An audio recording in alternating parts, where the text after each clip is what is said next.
Discovered by a London agent when they were playing at the Marquee Club, Pallas are constantly touring throughout Britain. Described as progressive, they rehearse in a croft outside of Aberdeen. And the move to it is something which could make them an international success. The producer there made the top albums for bands like Yes.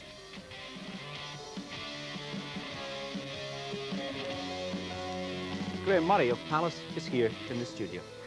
Graham, in the 60s and 70s, there were a lot of Aberdeen bands around, and they didn't get anywhere. Why is it now, in the 80s, that bands seem to be making it? I think that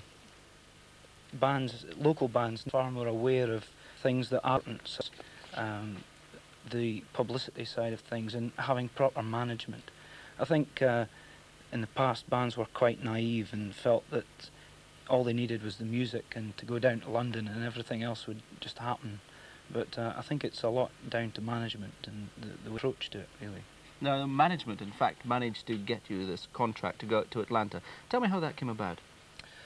Well, we've obviously had a lot of interest from record companies, and when that started to happen, we started making preps for recording an album, the first of which was to select a producer to work with us. And choice, in fact, was Eddie Offord, who had worked with Yes and Emerson, Lake and Palmer, such like. And through our management company, they managed to get in touch with Eddie Offord, who now lives in America, and we sent demos. And on the strength of those, he said that he wanted to work with us and do the album. I mean, is there any limit to the success that you could have? I like to think not, within the confines of the rock music business. I hope that we can go as far as bands like Yes and Genesis. I mean, is that realistically possible? I think so. I think the market's right now.